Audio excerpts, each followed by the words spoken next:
What's going on, ladies and gentlemen, and welcome back to another episode of Anime News. Today will be a shorter one just to recap some of the new previews and announcements over the past week and to highlight one of the newest upcoming shows.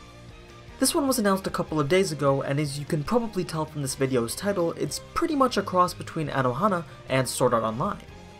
But I don't know why if a series involves a virtual MMORPG world, it's automatically related to SAO. I guess the genre is forever associated to that show. But that's aside from the point, because in my opinion, I would say this series is more of a cross between Anohana and Log Horizon. Without the stuck in the video game world thing, of course, but that doesn't really matter. Anyway, this new show is called Seven Senses of the Reunion, and it's based off of the light novel of the same name that was written back in 2015. And if you want to know why it's considered a cross between SAO and Anohana, well, here's the premise. So there's this MMORPG world called Union, and in this world there is this so-called legendary party named Subaru. Subaru consisted of elementary schoolers and childhood friends, but don't let their young age fool you because they were apparently super OP and, in the words of the premise, exceeded the limits of the game with their various senses. Okay, so that's the SAO/Log Horizon aspect, but what about Anohana?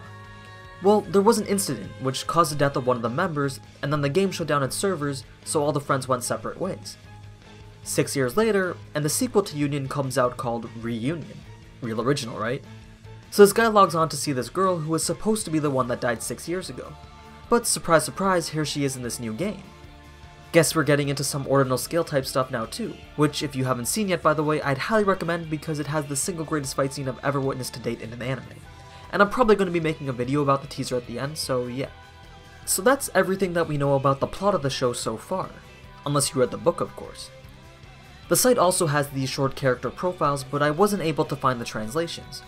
So if you think that you can help me out and translate each of these for me, then I'd be sure to include your efforts in the next Anime News video. What we do know for now is that this is Haruto, and that's Asahi, which is most likely the two main characters.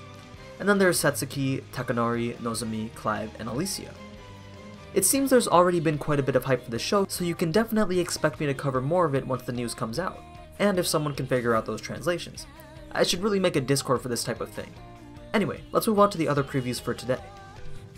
A Chinese webcomic called Ideal Restricted Area is getting an adaptation called Evil or Live, which presents a somewhat interesting take on the problem of people's attachment to technology. It's basically a show about people that are addicted to the internet who are sent for rehabilitation at this facility that is just a prison in disguise. I'm hoping that it becomes something along the lines of Dead Man Wonderland, but from this preview alone it's not really looking that way. Next up is a new Studio Silverlink show called Butlers.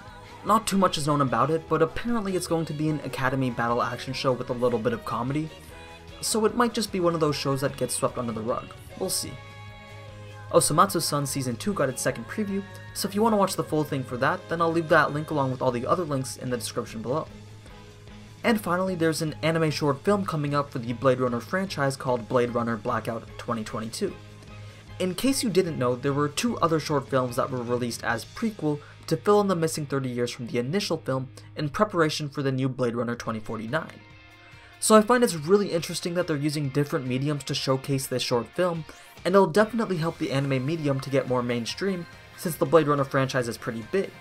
And just by looking at some of the still shots of the environment, you already know that it's gonna look gorgeous. In terms of the news for today, the director of the Hajimete no Gal anime, Hiroyuki Furukawa, has created his own anime studio called Magia Doragliere. I'm pretty sure I screwed that up, but whatever. So this makes the second new studio I've covered this month, the first of course being Byberry.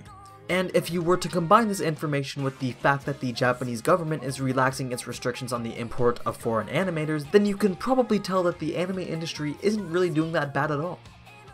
I was told once by another YouTuber that the information I presented wasn't factual because the dataset that I used didn't distinctly and clearly dictate the answer. But very rarely in anything in life will the answer to the questions you're looking for be presented in the clearest terms in front of you. That's why you have to learn how to take the information that's given to you and learn to extrapolate upon it so that you can come up with your own conclusion. Take my previous statement for example. I concluded that the anime industry must not be doing bad because of two key things. One is the creation of 2 new anime studios.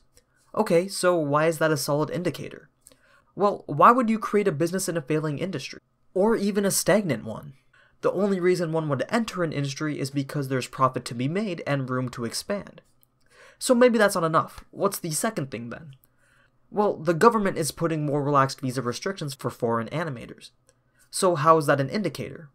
Well, it may not be directly tied to the anime industry, but the only reason they would do this is because Japan has a demand for foreign animators, which means that they have the funds ready to pay these individuals from abroad. It's little bits of information like this that help you to see the big picture. And I've probably been ranting about this for too long, so I'll just stop here.